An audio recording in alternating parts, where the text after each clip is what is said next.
This review will contain spoilers for Donkey Kong Bananza. If you have not finished the game, I highly recommend you do so, and then come back to this video. Hello there everyone, welcome back to the channel. Its-A-Mii here, and it is finally time for my Donkey Kong Bananza review now that I have completed the game. This video took so long to make because honestly, I just wanted some time to kind of sit and ruminate on my thoughts a bit, and I think I've had enough time to do just that.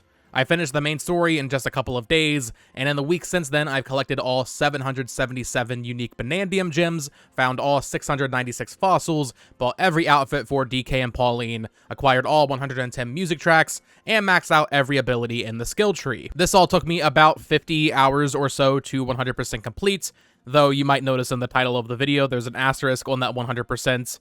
We'll get to that later. Donkey Kong Bananza is a good game. It's generally a lot of fun to play. Movement is very satisfying. You know, it's the 3D Mario team, so they know how to make a moveset feel very good. And the destructible environment is something I haven't really seen before, at least not to the degree that you can actually destroy everything in this game. So I enjoyed Bonanza, but, and I know I'm really going to lose some people here, I keep seeing comparisons to the best 3D Mario games, reviews hailing it as the greatest 3D platformer of all time, or one of the greatest 3D platformers of all time. Bonanza is good, maybe even very good to great. I had a lot of fun with it, but I don't think it's anywhere near that conversation. We're talking about some of the best, most masterfully designed games ever made, and for me, Bonanza just has too many issues to be viewed the same way. I also think calling it a 3D platformer isn't even really accurate. Like, it is literally a 3D platformer and that there is 3D platforming, but I think action adventure is a much more suitable label for the type of game this is. I think calling it a 3D platformer is kind of doing it a disservice because immediately you're drawn to comparing it to a Mario Odyssey or like Mario 64 Galaxy, and I just don't really think this game is anywhere near like that conversation, the best 3D platformers of all time. But I'm getting ahead of myself, so let's go over each aspect of the game one by one. So the core mechanic in DK Bananza, and the thing that sets it apart from pretty much every other game I've played before, is the destructible environments. Just about every single thing in this game can be destroyed by punching it, or by grabbing another type of material and throwing it at it, making it explode or whatever. This is really cool, and once again, just something very unique. And this review is hard to do because I'm kind of two minds on a lot of aspects, and the first one is the environment and how you can destroy everything.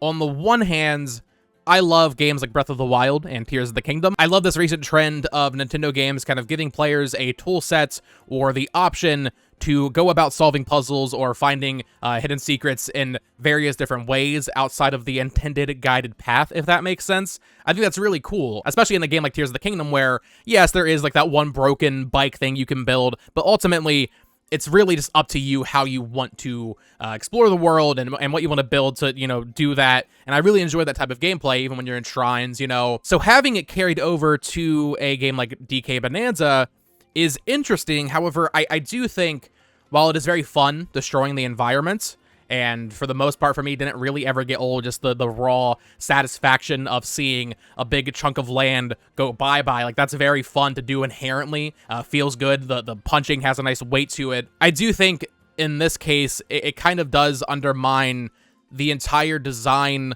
of an action-adventure or, you know, 3D platformer, if you want to call it that. It kind of undermines the entire design of what makes those games fun to play.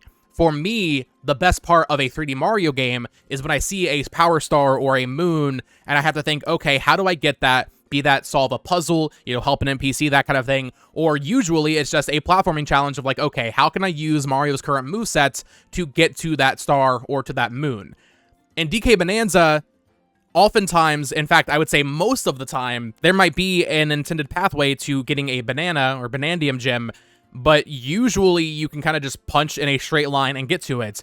Oftentimes, when you're, you know, exploring the map and you're destroying any, you know, mountains or whatever, there will be probably like 100 bananas in this game that you just stumble upon on accident. Stuff like that doesn't happen in Breath of the Wild or Tears of the Kingdom. The way those games want you to break them is more about finding an out-of-the-box contraption or something that can propel you forward or, you know, get to the end of a shrine in an unconventional way. In Bonanza's case, the freedom that they give you here really just boils down to, well, just punch into it. You will be able to punch into basically anything, which, once again, is a cool idea, but I think when we're talking about the actual core design of this game, I think it is fundamentally flawed. And to be clear, I'm not saying the game isn't fun because of this. It's still fun to do that, but I think when we're talking about these very tightly designed games, this one is not in that conversation, because the moveset and the tools they give you kind of just diminish the entire level design in this case. It's not like Tears of the Kingdom where, okay, maybe there's a shrine or two where you solve a puzzle in an unconventional way,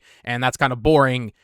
In this case, it's constantly the level design does not hold up against what is actually happening. You are constantly finding bananas that don't feel rewarding because it's like, okay, it was just in this mountain that I happen to be digging through. That type of gameplay, it's satisfying because, well, you get 5 bananas and then you get a new skill point, and that's inherently kind of just a good gameplay loop. I really do like that flow, but it's not rewarding in the sense of like, oh, I earned this. I earned this banana. No, I didn't.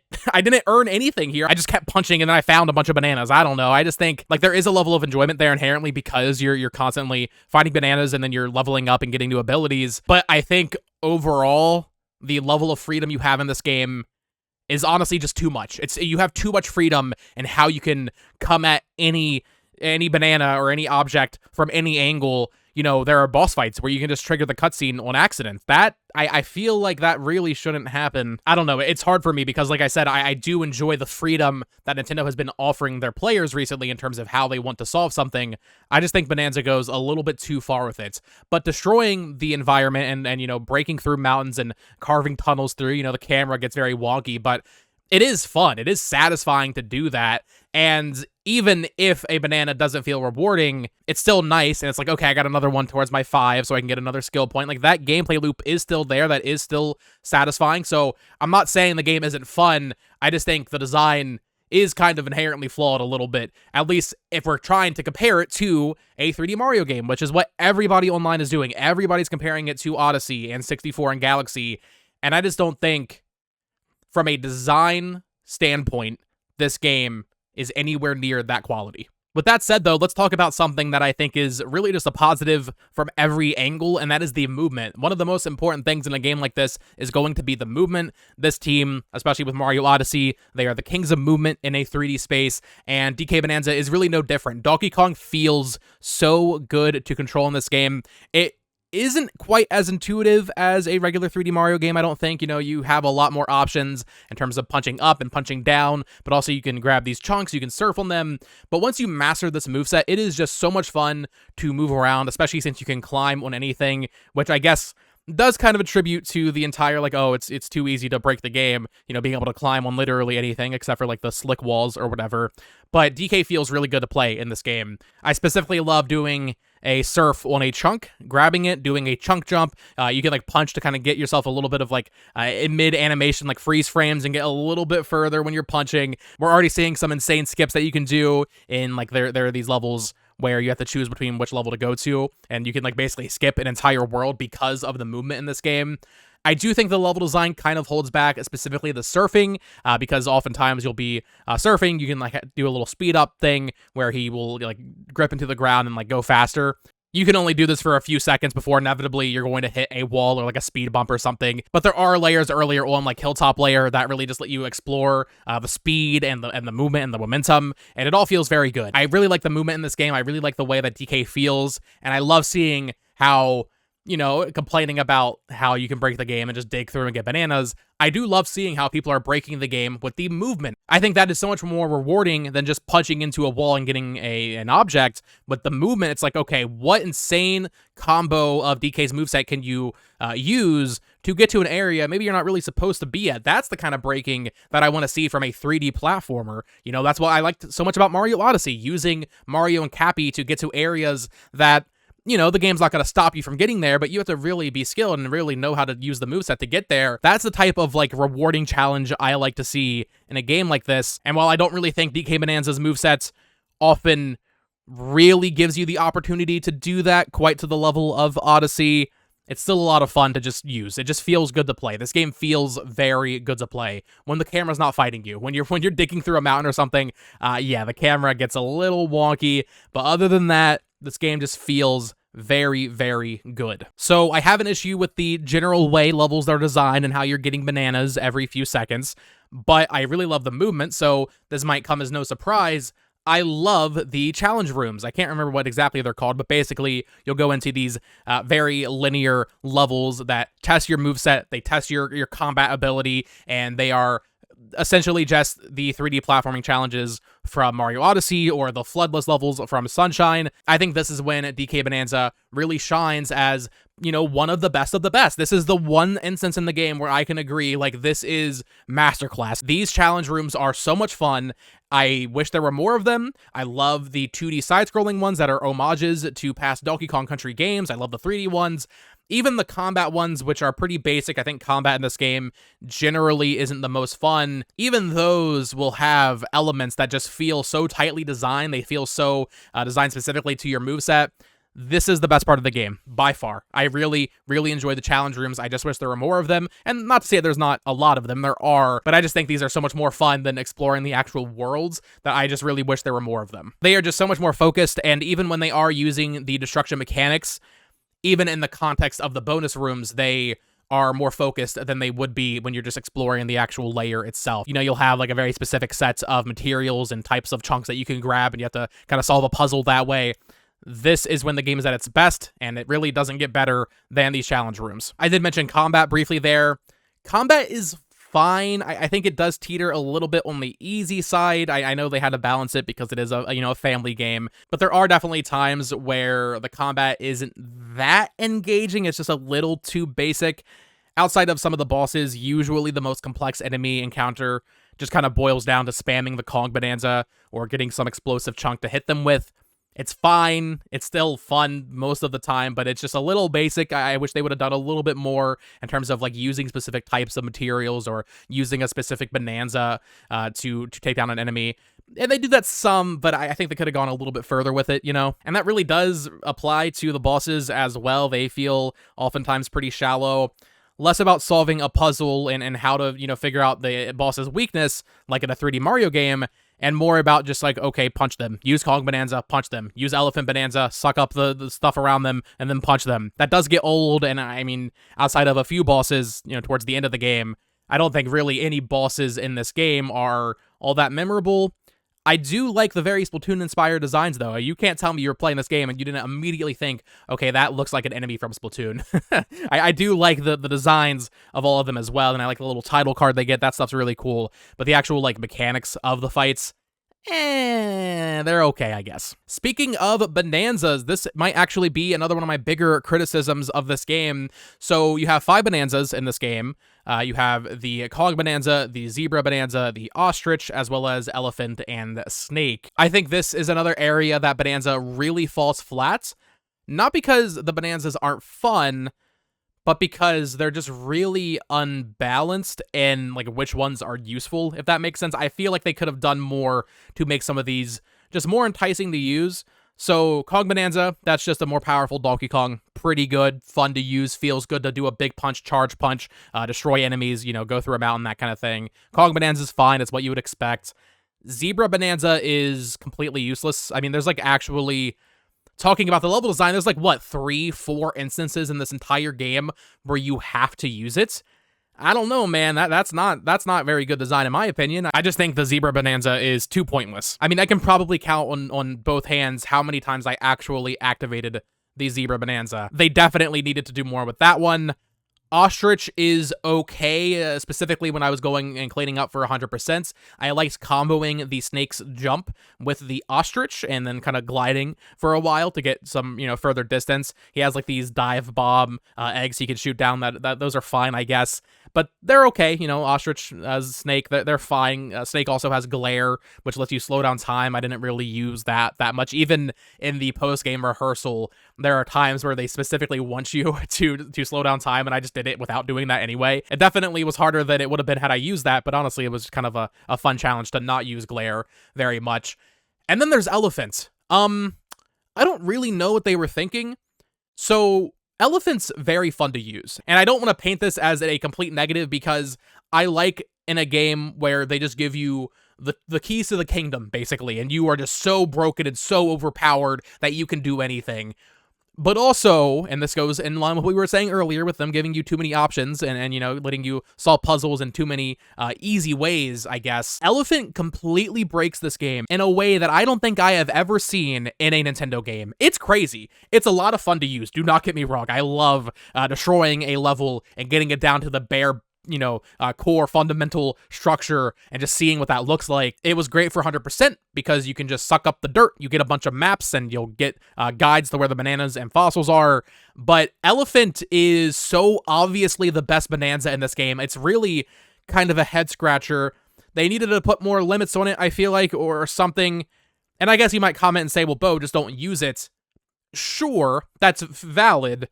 But also, this entire game's philosophy is that you can do things in any way you want, and then they give you the most broken ability I've ever seen in a 3D platformer. That just feels wrong to me. I'm not saying it's not fun. I love the Elephant Bonanza, but I feel like the balancing overall of the Bonanzas could have really used some tweaking because Elephant is just so far and away the best one. It's just not even close. And then you have Zebra over here getting neglected because it's stupid. It's pointless.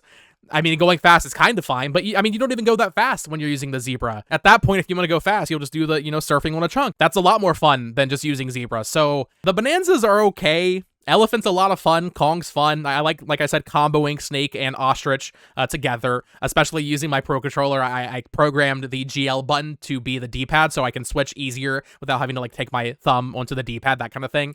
So the combination of Bonanzas there is satisfying, but overall, I think these are kind of a miss for me. I do love the music, though, and, gotta give Zebra something here. Zebra, Zebra, like that's a great song, I really like the music that plays when you do them. This game has so many hype moments and aura, and when you're doing the Bonanza form, it's just constant hype and aura, I just think they could have definitely balanced these significantly better. And yeah, speaking of the music in general, I mean, this game has a lot of new music as well as remixes and stuff from the past entries in the series. The soundtrack is fantastic. It's one of the best soundtracks for a modern Nintendo game, I would say. There's just so much great music in here that is just really good. The soundtrack in this game is very, very good. I like that there is this entire music player. So when you have your little hub rooms that you build in each level, you can kind of have your custom music playing. Of course, I had the DK rap playing most of the time, but I really like the soundtrack in this game. Graphically, I was worried because I played this game back in April at the New York City preview event. I was actually pretty worried about the performance of the game, and to my surprise, based on that demo, not really an issue. I mean, we'll talk about the final boss in a little bit. That aside, pretty solid overall. Sometimes when you're using Elephant and there's a bunch of enemies or explosions or something, yeah, the game's going to fall quite a bit. But for the most part, especially if you're playing in handheld with a VRR, it runs pretty well. Runs pretty nice overall. Not really an issue for me. And graphically, I just think it looks very nice. This is a very nice looking game from an art direction standpoint. The colors really pop. Each layer is very distinct and different color themes and all that, right? You have the forest layer, which is so green, and there's the poison swamp, and that looks really good on a TV, but then you have the snowy layers and stuff like that. So visually, this game is pretty much constantly a treat. I really, really like the way it looks. And so, DK, especially, and how emotive the characters are. I think this might be, aside from maybe Xenoblade 2 or 3, the most screenshots I've ever taken in a game, because when you're in those cutscenes, the facial expressions on DK and Pauline are so good. This is the best these characters have ever looked, obviously, because it's been, over 10 years since we had a DK game, and Pauline's never really been a star of a game, but they just look so good. The animations and everything just are really great, and they help propel the story and the characters so much in terms of your core Nintendo franchises that really haven't ever focused on story before. The story in this game isn't going to rock your socks off or anything, but it's good. I really enjoy DK and Pauline's relationship. I think they're both characterized very well. I've talked about DK's new design in other videos on the other channel before. I love his new design. I love how goofy he is, but also serious when he wants to be. I think this design is leaps and bounds better than anything DK has had in the past. I really love that design. Pauline as well, doing great stuff there. And just their relationship throughout the game is awesome. I like the voice acting. I know some people are very critical of Pauline's voice acting. I think think it's good. I think it's fine. I don't really have any issues with it. Sometimes the line delivery is a little stiff, but also in a weird way that kind of adds like a level of charm to it. I don't know. Maybe that's just cope, but I actually like the voice acting a lot in this game. The villains are awesome. Void Kong, Poppy Kong, and Grumpy Kong. I really enjoy them.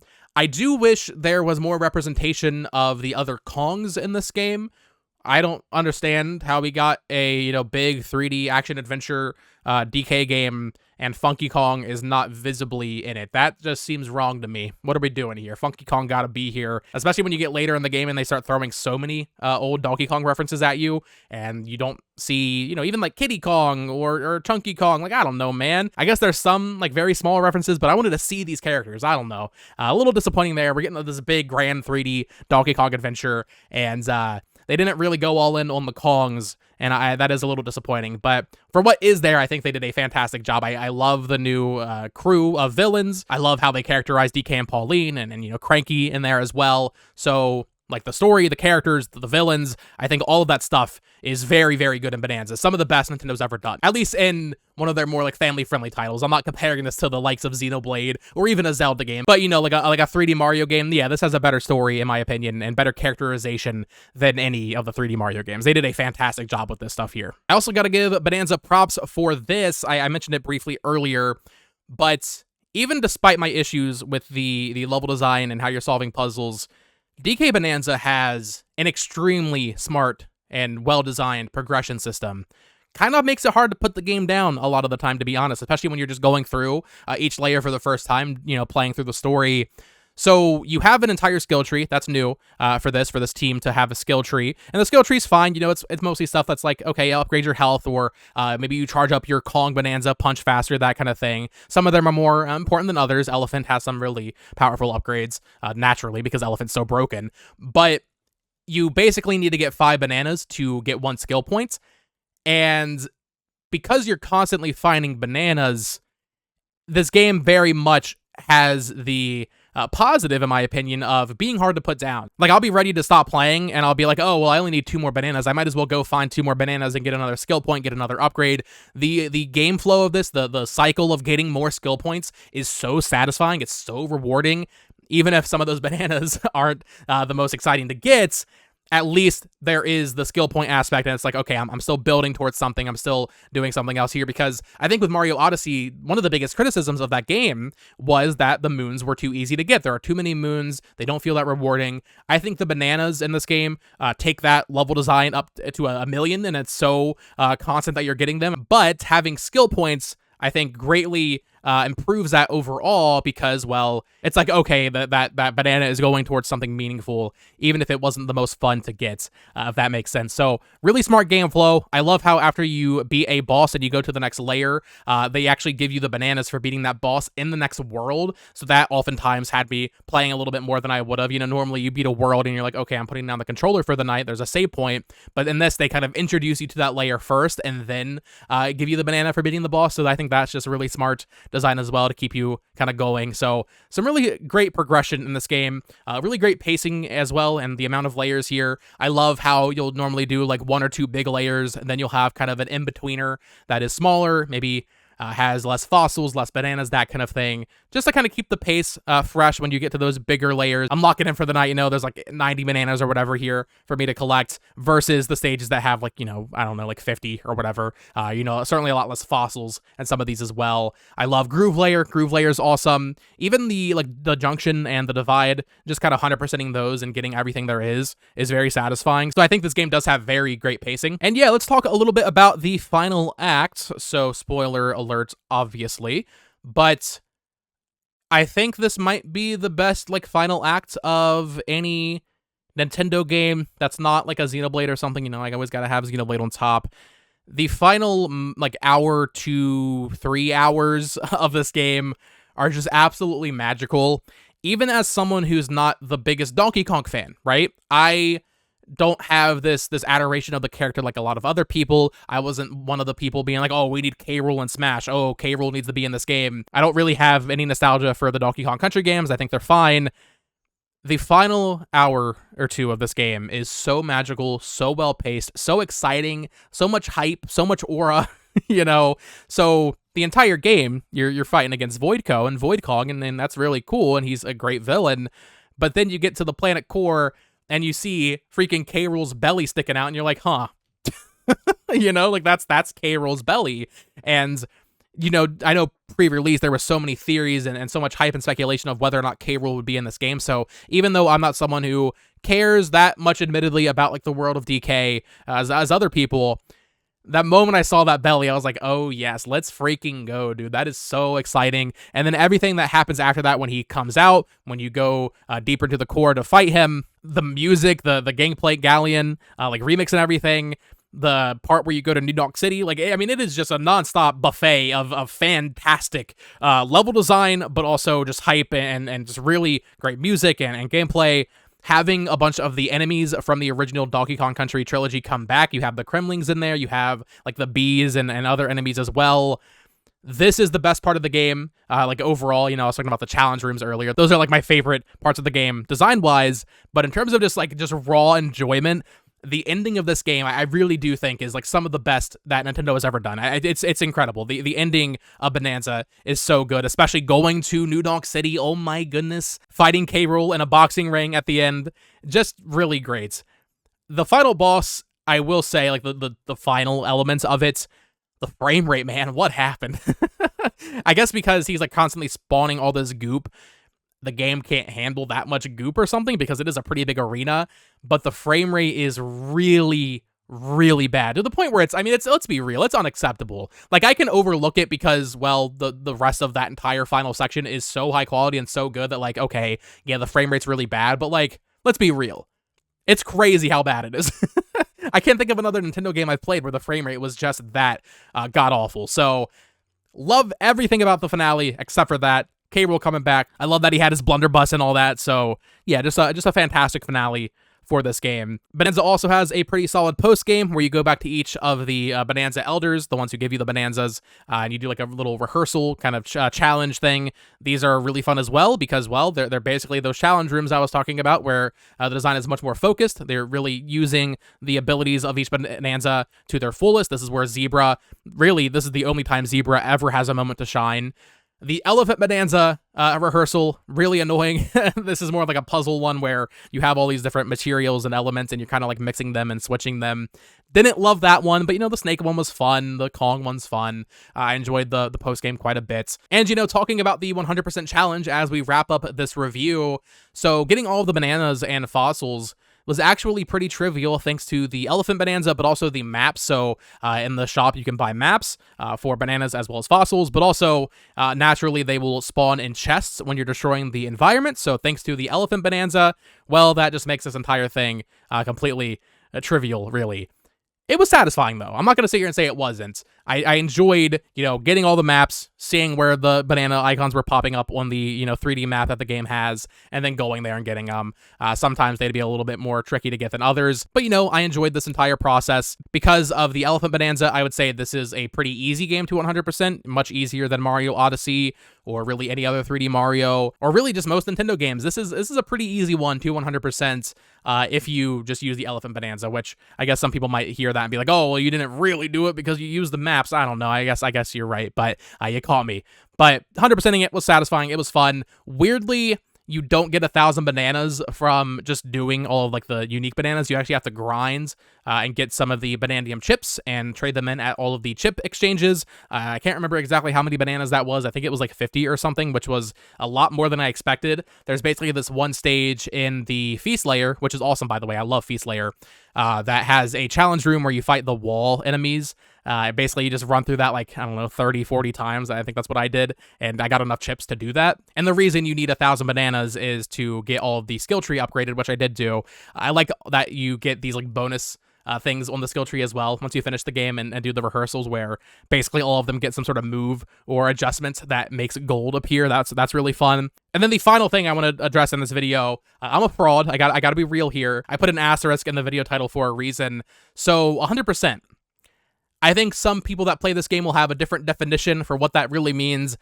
I personally don't feel that I technically 100%ed it, because there is something in this game that I did not do, but also sentiment online, it seems to be mixed. Some people think this would be ridiculous to do, some people are going to count it, and to those people that do count this, I mean, I applaud you. You are insane if you're going to take the time to do this, but I totally respect it.